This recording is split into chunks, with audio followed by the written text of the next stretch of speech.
diberikan kemudahan, dan yang terpenting kita selalu diberikan kesehatan lahir dan batin. Mari kita berdoa, membaca doa Bismillah, dilanjutkan dengan Robbli sampai selesai ya. Berdoa mulai.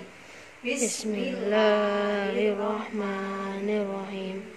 Robbli sadri wa yassirli amri tamil lisani yafqahu qawli waj'alni wasiran min ahli. Amin.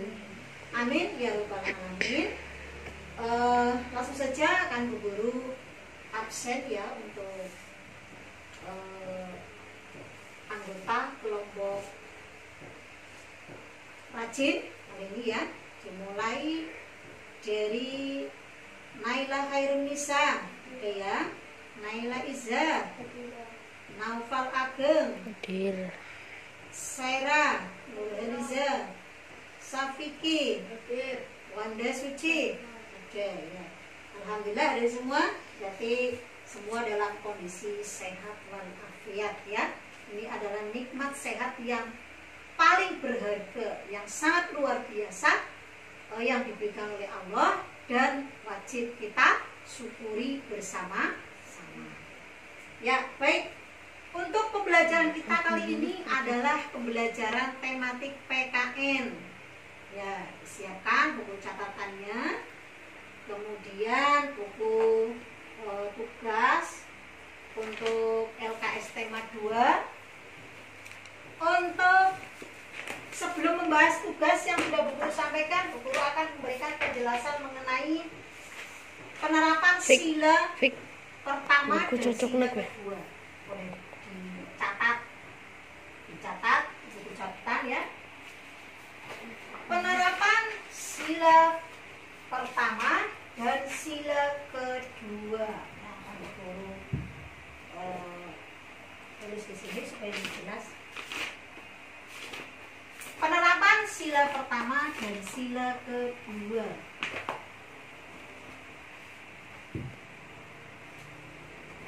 Pertama atau ke-1 ya. Ya, pembelajaran kali ini adalah penerapan sila ke-1 dan sila kedua. Seperti kita ketahui ya, untuk dasar negara kita adalah Pancasila. Pancasila itu ada 5 dasar. Panca artinya 5, sila artinya dasar. Jadi ada 5 dasar dalam Pancasila di negara kita. Hafal semua ya Pancasila ya? Coba apa saja. Baca Pancasila. 1. Apa? 2. Kejayaan yang adil dan beradab. Tuhan Indonesia dipimpin oleh hikmat kebijaksanaan dalam permusyawaratan perwakilan. 5. Keadilan sosial bagi seluruh rakyat. Yang akan kita bahas di sini adalah sila ke-1 dan sila ke-2. Sila ke-1 yang berbunyi ketuhanan yang Maha Esa, dilambangkan dengan gambar bintang. Ini sila ke-1. Sila kedua dilambangkan dengan gambar apa? Gambar rantai. Ya, gambar rantai. Ini sila kedua. Nah, yang akan kita bahas kali ini adalah sila pertama dan sila kedua. Nah, Pancasila merupakan dasar negara Republik Indonesia. Ya. Kemudian untuk apa sih sebetulnya nilai-nilai yang terkandung dalam sila pertama, Tuhanan yang Maha Esa? Nilai-nilai yang terkandung atau makna yang terkandung dalam sila pertama, Tuhanan yang Maha Esa. Seperti kita tahu, negara Indonesia adalah negara yang berketuhanan yang Maha Esa, negara yang mengakui adanya Tuhan, ya. Nah, jadi dengan menganut penerapan Pancasila sila pertama ketuhanan yang Maha Esa, nanti diharapkan semua warga negara itu bisa menerapkan nilai-nilai yang terkandung dalam sila pertama ketuhanan yang Maha Esa.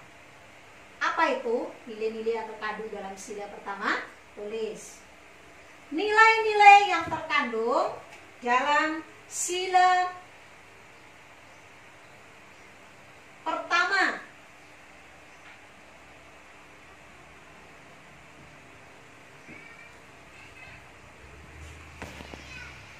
Nilai-nilai yang terkandung dalam sila pertama.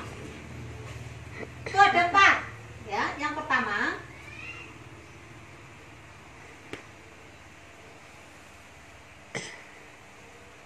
bertakwa kepada Tuhan yang Maha Esa. Itu yang pertama.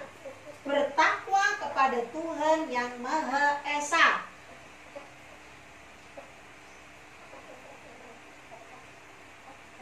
Bertakwa kepada Tuhan yang Maha Esa.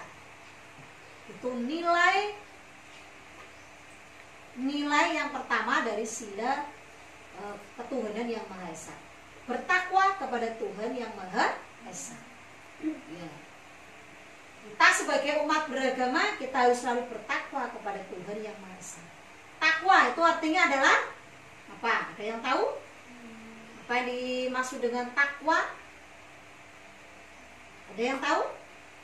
Kalau di dalam pendidikan agama, Allah itu melihat hambanya bukan dari harta bendanya, bukan dari fisiknya, ya, ganteng apa ora, ayu apa ora, Gusti Allah itu tidak memandang itu. Tapi yang dilihat adalah ketakwaannya. Nah, sebenarnya takwa itu apa sih? Ada yang bisa menjelaskan arti dari kata takwa?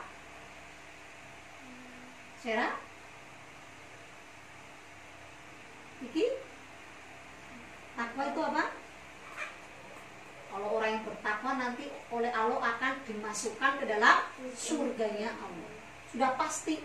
Tidak ada hal, ya, yang terbaik kecuali surga bagi orang-orang yang bertakwa.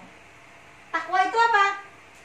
Yang dimaksud dengan takwa adalah orang yang selalu melaksanakan perintah Allah dan menjauhi larangan Allah. Wis sing dilarang nang Gusti Allah ora dilakoni. Sebaliknya, yang diperintahkan oleh Allah akan selalu dilaksanakan dengan baik. Itu orang yang bertakwa. Dalam sila ketuhanan yang Maha Esa, yang pertama ini, ya, itu adalah nilai yang terkandung di dalam sila pertama. Yang pertama adalah takwa. Takwa kepada siapa? Kepada Tuhan yang Maha Esa. Tuhan yang Maha Esa, ya. Tuhan itu dalam artian secara umum. Nek wong Islam, Tuhan wong Islam siapa? Allah, ya kan? Jadi di sini mengandung konteks secara umum kepada Tuhan yang Maha Esa. Seperti kita tahu di negara kita ada beberapa agama yang diakui oleh pemerintah. Ada 6, apa saja? 1 Islam, 2 Kristen, 3 Katolik, 3 Hindu, kemudian Konghucu. Ada 6 agama yang diakui oleh pemerintah, ya. Masing-masing agama ini harus bertakwa kepada Tuhan yang Maha Esa. Tuhan yang Islam, ya Allah, ya. Tuh, jadi harus bertakwa kepada Tuhan. Yang kedua, nilai yang kedua, tulis. Mensyukuri segala yang ada. Mensyukuri segala yang ada. Mensyukuri segala yang ada.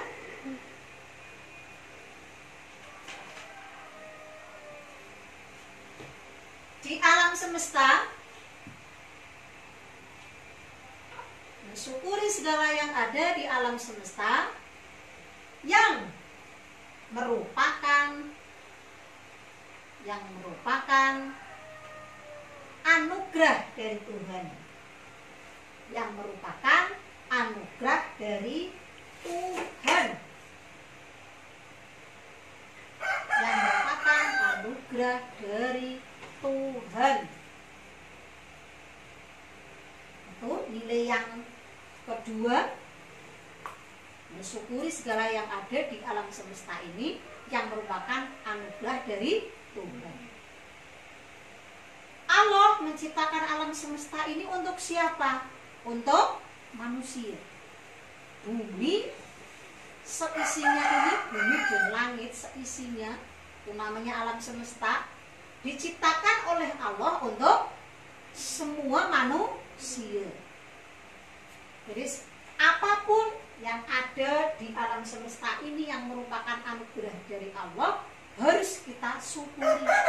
Ini penerapan dalam sila ke-1. Termasuk kondisi saat ini, manusia sedang mendapat ujian, cobaan dari Allah. Allah menurunkan wabah penyakit yang disebut dengan corona. Ya kan? Ini adalah Allah sedang menguji kesabaran kita. Jajal diberi ujian berupa wabah penyakit corona. Manusia masih bersyukur apa tidak? Apapun kondisinya kita harus bersyukur. Tapi yang disyukuri bukan wabah coronanya, bukan. Ya, jangan salah pemahaman. Bersyukur di sini adalah contohnya dari wabah corona apapun kondisinya, pasti di balik itu ada hikmahnya. Ya mungkin kita belum tahu. Hikmahnya apa sih? Ya, kita belum tahu. Suatu saat nanti kita akan tahu. Oh iya, Gusti Allah menurunkan wabah penyakit corona sebenarnya ada hikmahnya ya. Suatu saat nanti kita akan menyadari. Kita bersyukur dari sekian ribu, sekian juta, sekian miliar, sekian triliun manusia yang ada di muka bumi ini, kita masih diberi kesehatan. Berapa banyak mereka sudah jadi korban corona? Hampir 100.000 lebih ya yang meninggal. Kemarin saja itu update corona terbanyak selama ini, memecahkan rekor tanggal 16 September hari Rabu kemarin. Itu satu hari dalam waktu 24 jam jumlahnya hampir mencapai 4.000 yang positif COVID. Subhanallah, Masya Allah ya. Alhamdulillah kita bersyukur masih diberikan kesehatan. Mudah-mudahan kita akan selalu sehat ya seterusnya. Kalau kita bersyukur, Allah pasti akan menambah nikmatnya, ya kan? Kalau sudah ada firman-Nya, barang siapa yang bersyukur kepadaku, niscaya akan aku tambahkan nikmatnya. Tapi sebaliknya, bagi orang yang tidak mau bersyukur terhadap nikmatku, maka niscaya azabku sangatlah pedih. Mulai dalam sila ke-1, termasuk penerapan sila ke-1 adalah kita harus bersyukur dengan apa yang diberikan oleh Allah kepada kita. Walaupun kalian belajar ukur terima seperti ini, visit, nggak masalah, kita bersyukur. Yang penting kita diberikan kesehatan. Yang ketiga, mengakui kebebasan memeluk agama. Mengakui kebebasan memeluk agama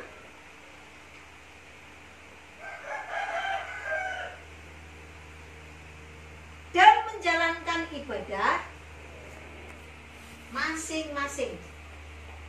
Mengakui kebebasan memeluk agama dan menjalankan ibadah masing-masing. Mengakui kebebasan memeluk agama dan menjalankan ibadah masing-masing. Ini yang ketiga. Ini mengakui kebebasan. Mengakui kebebasan. Kebebasan untuk apa? Kebebasan untuk memeluk agama dan menjalankan ibadah masing-masing. Kebebasan ini sudah dijamin oleh pemerintah dalam pembukaan UUD 45. Salah satu pasalnya menyebutkan bahwa tiap-tiap warga negara berhak untuk memeluk agamanya masing-masing dan beribadah memeluk sesuai dengan agamanya masing-masing. Jadi dijamin kebebasannya. Jadi berhak untuk memilih yang dianutnya, berhak beribadah sesuai dengan agamanya masing-masing. Jadi ini mengakui kebebasan. Jadi setiap manusia itu punya hak untuk bebas beragama. Ya, itu ya. Jadi tidak ada seorang pun yang bisa memaksakan kehendaknya. Misalkan kamu harus mengikuti agama saya, nggak boleh. Karena kebebasan untuk beragama ini merupakan apa? Hak asasi manusia. Kalian pernah dengar hak asasi manusia?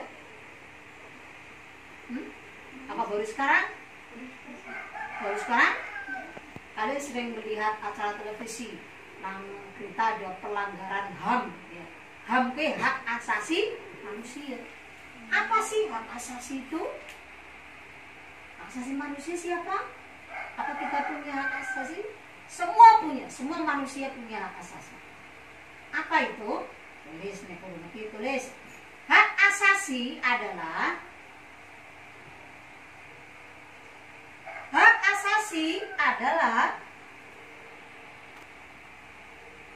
hak yang dimiliki oleh manusia. Hak yang dimiliki oleh manusia sejak lahir ke dunia.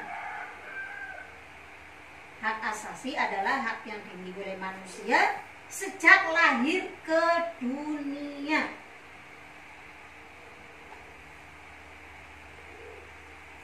Contohnya, nah yang termasuk hak asasi contohnya. 1. Hak untuk beragama. Hak untuk beragama. 2. Hak untuk beribadah. 3. Hak untuk berpendapat.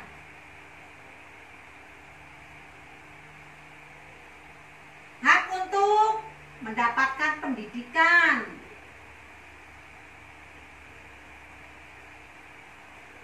Ya. Mendapatkan pendidikan dan penghidupan yang layak. Oke. Hak untuk mendapat pendidikan dan penghidupan yang layak. Ya. Keempat itu adalah contoh hak asasi manusia, yang dimana seseorang tidak bisa untuk memaksakan kehendaknya. Hak untuk beragama ini masuk dalam hak asasi. Mulai dari sila pertama, kita harus mengakui kebebasan beragama. Harus mau mengakui bebas setiap orang untuk beragama dan beribadah sesuai dengan agamanya masing-masing. Yang keempat, menghormati dan saling menjaga kerukunan.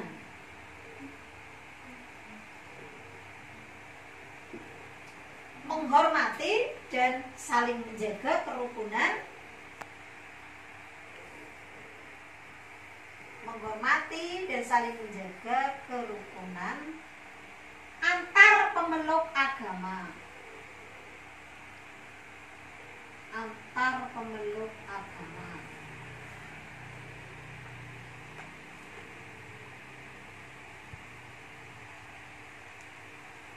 Ya, ini tempat yang terakhir itu ya, menghormati dan saling menjaga kerukunan antar pemeluk agama. Nah, seperti kita ketahui di Indonesia itu ada berbagai macam agama yang diakui oleh pemerintah. Ada 6 tadi ya. Nah, keragaman agama, keragaman budaya, ya, ini justru menjadi kekayaan bangsa Indonesia. Dalam sila pertama, ini ya, terkandung nilai kita harus menghormati dan menjaga kerukunan antar pemeluk agama. Dalam menjalankan penerapan sila pertama yang keempat ini tidak mudah. Indonesia itu banyak sekali keragaman suku, budaya, kemudian agama itu ya. Agama saja ada 6. Nah, menjaga kerukunan yang beraneka ragam ini tidak mudah. Maka di Indonesia itu dicanangkan, dibuatlah 3 konsep kerukunan umat beragama yang dikenal dengan apa? Tri kerukunan umat beragama. Ini 3 konsep ini untuk menjaga kerukunan umat beragama. Nah, dengar ada tri kerukunan umat beragama? Tri itu ada 3, artinya 3. Berarti 3 kerukunan umat beragama. Tulis konsep tri kerukunan umat beragama, yaitu tri kerukunan umat beragama, yaitu 1.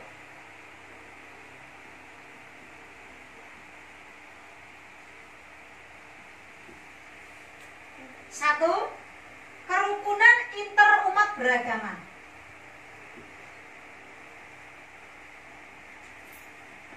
Kerukunan interumat beragama. Itu yang pertama. 2. Kerukunan antar umat beragama.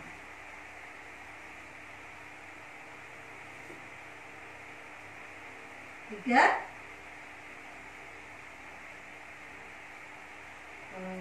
Kerukunan antar umat beragama dengan pemerintah. Kerukunan antar umat beragama dengan pemerintah.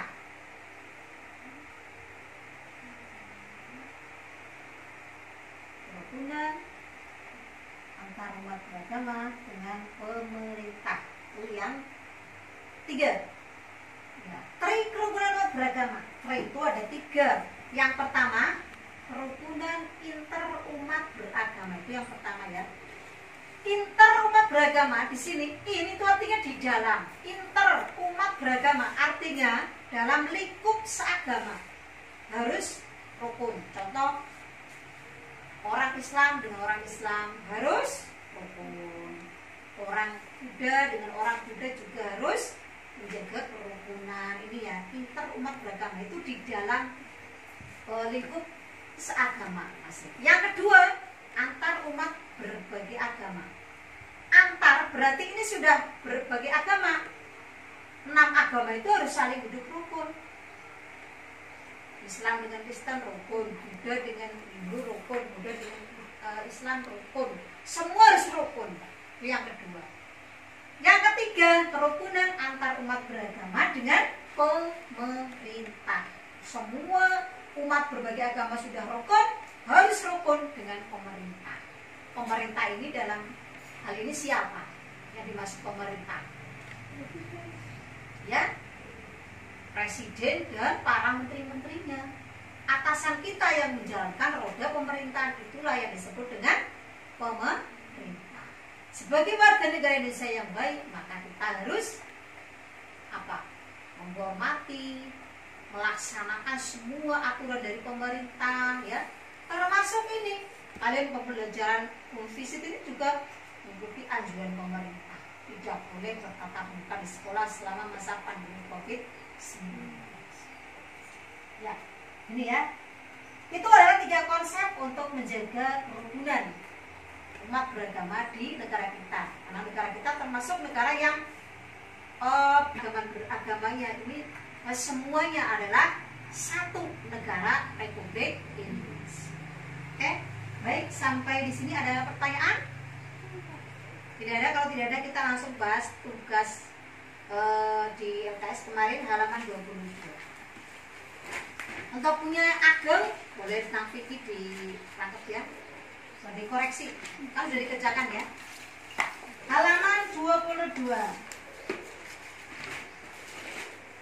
Menilai dari PKN nomor 1 dan 2 saja nanti. Langsung saja nomor 1 jawabannya C. C ya. 2 jawabannya B. 3 C. 4 A. 5 C. 6 C. 6 C ya. 7 di. 8 di. 9 C. 10 di. Tulis betulnya, dikalikan 1. Nanti jumlahnya dijumlahkan dengan rum 2 ya. Rum 2 nomor 1, bersatu kita teguh, bercerai kita runtuh. Nah, satu kita teguh, bercerai kita runtuh. Dalam artian kalau bersatu padu, maka kita siap-siap saja untuk hancur. Apa? Runtuh, rubuh diganti runtuh. Rubuh kan bahasa Jawa, nggih. Runtuh itu bahasa Indonesia. Ganti, bukan apa-apa. Yang kedua, melaksanakan piket kelas bersama-sama mencerminkan sikap bersatu di mana? Sekolah, di kelas boleh. Sekolah, di kelas boleh. Yang ketiga, membeda-bedakan teman yang berbeda agama merupakan sikap tercela, sikap tidak menghormati, sikap tidak terpuji. Ada jawabannya yang lain? Boleh semua ya. Yang keempat, semboyan Bhinneka Tunggal Ika mempunyai arti ya berbeda-beda tetapi satu juga. Bhinneka Tunggal Ika itu bahasa apa sih? Ada yang tahu? Bhinneka Tunggal Ika adalah bahasa Sanskerta. Ya, ditulis nang bukumu, nang buku cetak. Bhinneka Tunggal Ika adalah bahasa